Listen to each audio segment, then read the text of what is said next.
Howdy folks, John Ball here, Commissioner for the Thoroughbred Racing Challenge. It's Saturday the 26th of March.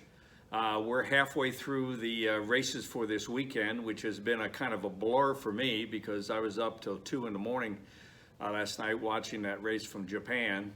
Much to my frustration, I'm embarrassed by racing administratively. It's not the first time that's happened in 50 years of watching the sport, but this is unforgivable that Japan has raised its game up to a certain element and has been invited to participate in the Kentucky Derby with qualifying races. And as you could see, this morning's race was not covered either through past performance data or through any ways of being wagered on in the United States. That's actually good for me because I wouldn't have had the winner. But nonetheless, I'm sorry that it frustrated you because it had some of you up later than you planned to be. Some of you may have stayed up and watched the races, but I'll provide a link to that race as well as the UAE Derby, which I also struck out. I went for an Argentine horse there that probably is on a slow boat back to Argentina, probably about as slow as he ran. Nonetheless, we turn the page now to the future, and the only thing I have to say back to the Japanese road to the Kentucky Derby, it appears to be unpaved at this point. Somebody needs to get some paving equipment out there. This afternoon is going to be the Louisiana Derby.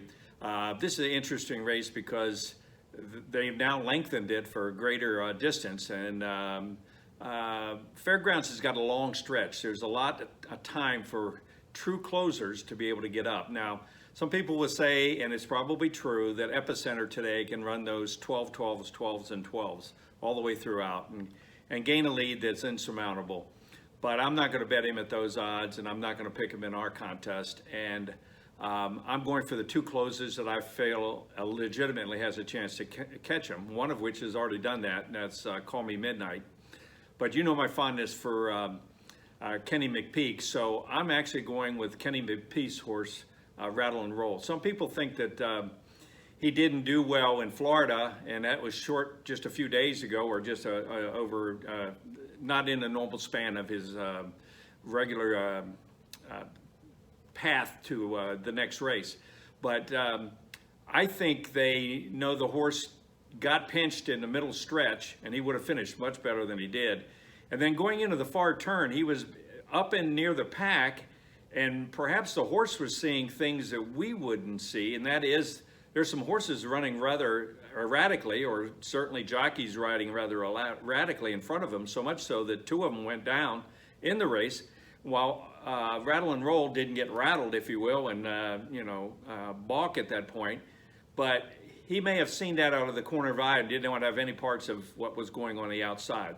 He didn't close like he normally did. If you look back to his races at Churchill Downs, a tremendous close. Now, some people say those races were not validated by those horses coming back running quickly, but I think you'll see a different horse Rattle and Roll today, and I think at 6-1, he's worth the odds, putting him on top. And like I said, I think Call Me Midnight also has a legitimate chance. Sunland tomorrow. I don't see much that's not going to be near the top of the tote board in the favoritism.